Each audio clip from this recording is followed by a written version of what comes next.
Ukraine से जारी युद्ध के बीच रूस ने यूक्रेन पर एटमी हमले को लेकर पूरी तैयारी कर ली थी। अमेरिकी वेबसाइट की एक रिपोर्ट में इसको लेकर जानकारी भी सामने आई।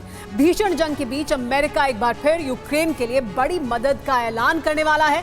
बाल्टिक सागर में नेटो के एक प्लान ने कैसे पुतिन की नींद उड़ा दी है और क्या है अमेरिका की बम युद्ध की तैयारी। इस बुलेटिन में आपको वॉर जोन से जुड़ी हर खबर दिखाएंगे, लेकिन पहले देखते हैं ये बड़ी खबर।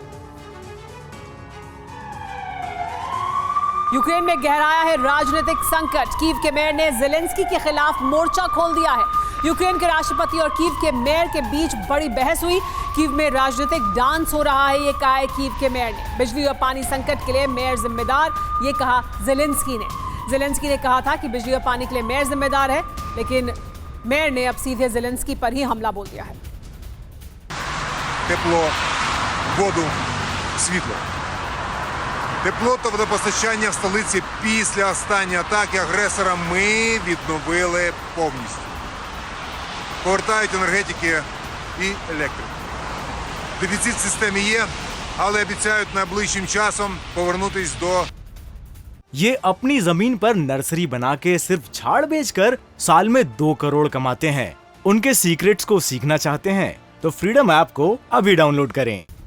और इस पर और ज्यादा जानकारी के लिए हमारे साथ मनीष जुड़ गए मॉस्को से। मनीष, ये जो हालात बन रहे हैं इसके बारे में बार बार कहा जा रहा था कि इस तरह के हालात बन सकते हैं जहां ज़ेलेंस्की को कोई चुनौती मिले, सत्ता परिवर्तन हो। क्या हम उस दिशा में ये विवाद बढ़ते देख रहे हैं या जिस तरह के हालात बने हैं उसको लेकर घरेलू राजनीति है ये?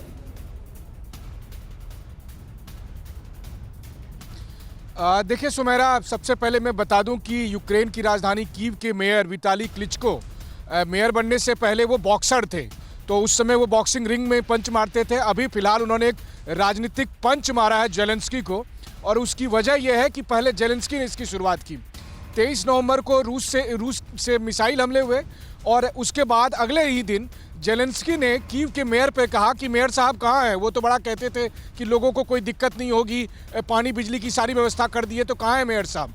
अब आप सोचिए कि मेयर की कितनी हैसियत होगी राष्ट्रपति के सामने। लेकिन राष्ट्रपति ने इस तरह का तंज कसा, जिसके जवाब में कीव के मेयर ने बर्फबारी के बीच में से वीडियो बनाकर ये कहा कि यहाँ पर तो एक अलग किस्म का राजनीतिक डांस चल रहा है।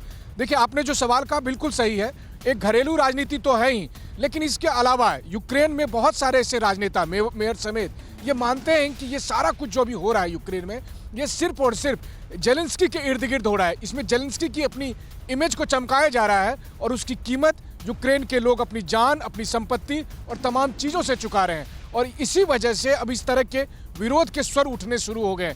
आखिरकार ना मिसाइल गिरती और ना ही बिजली संकट होता, और मिसाइल गिरने के जिम्मेदार कौन? मनीष, लगातार ये भी कहा जा रहा था कि क्या ऐसा समय आ सकता है यूक्रेन में तब जबकि ज़ेलेंस्की का विरोध भी शुरू हो जाए, क्योंकि लोगों को जब ज्यादा दिक्कत और ज्यादा परेशानी होगी तो फिर सवाल उठेंगे कि ये युद्ध आखिर किस हद तक लड़ा जाएगा, कहां तक ज़ेलेंस्की इसको लेकर जाएंगे। तो क्या वो विरोध के स्वर अब सामने आने लगे हैं और मुखर होकर आएंगे सामने?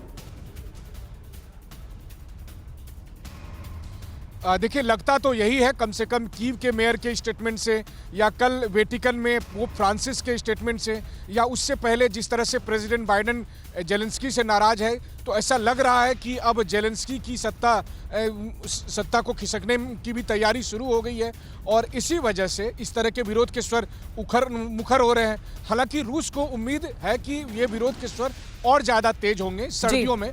आप मेरे पीछे का बैकग्राउंड जैसे जैसे परेशानी जमीन पर बढ़ेगी, कमोबेश इसी तरह की बर्फबारी। जी हाँ, बहुत शुक्रिया मनीष इस जानकारी के लिए। जिस तरह के हालात अब बनते जा रहे हैं, आम लोगों को जिस तरह की दिक्कतें हैं, उसकी वजह से ये हालात और ज्यादा बिगड़ सकते हैं। इस तरह की राजनीतिक बयानबाजी और होगी ऐसा लग रहा है फिलहाल। ये अपनी जमीन पर नर्सरी बना के सिर्फ झाड़ बेचकर साल में 2 करोड़ कमाते हैं। उनके सीक्रेट्स को सीखना चाहते हैं तो फ्रीडम ऐप को अभी डाउनलोड करें।